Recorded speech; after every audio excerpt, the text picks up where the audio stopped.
जानते हैं नरक चतुर्दशी क्यों मनाई जाती है, क्यों होती है इस दिन यमराज की पूजा, साथ ही इस दिन तेल और उपटन क्यों लगाया जाता है। आइए जानते हैं इस वीडियो में।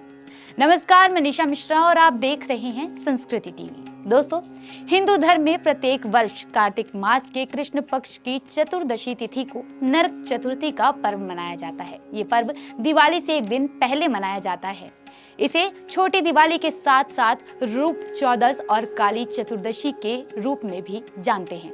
इस दिन मृत्यु के देवता माने जाने वाले यमराज की पूजा करने का विधान है। इस दिन शाम के समय पर घर की दक्षिण दिशा में यम के नाम का दीपक और बाकी जगहों पर दिवाली की तरह ही दीपक जलाने की भी परंपरा है। इसलिए ही नरक चतुर्दशी को छोटी दिवाली भी कहा जाता है। नरक चतुर्दशी क्यों मनाई जाती है, इसको लेकर कई पौराणिक कथाएं प्रचलित हैं। आपको इस कथा के बारे में बताएंगे, लेकिन उससे पहले आइए आपको बताते हैं कि इस बार नरक चतुर्दशी कब है और क्या है पूजा का सही समय। दरअसल पंचांग के अनुसार इस साल कार्तिक मास की कृष्ण पक्ष की चतुर्दशी तिथि की शुरुआत 30 अक्टूबर को सुबह 1:15 से हो रही है, जिसका समापन अगले दिन 31 अक्टूबर को दोपहर 3:52 पर होगा। ऐसे में उदय तिथि के मुताबिक नरक चतुर्दशी का पर्व 31 अक्टूबर 2024 को मनाया जाएगा। अब बात करें पौराणिक मान्यता की, तो उसके अनुसार प्राचीन काल में नरकासुर नाम के राक्षस ने अपनी शक्तियों से देवताओं और ऋषि मुनियों के साथ 16,100 सुंदर राजकुमारियों को भी बंधक बना लिया था। इसके साथ नरकासुर के अत्याचारों से त्रस्त देवता और साधु संत भगवान श्री कृष्ण की शरण में आए।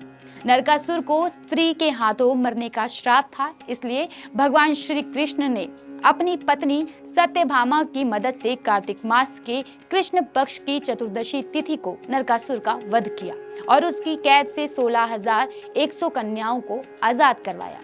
कैद से आजाद कराने के बाद समाज में इन कन्याओं को सम्मान दिलाने के लिए श्री कृष्ण ने इन सभी कन्याओं से विवाह कर लिया।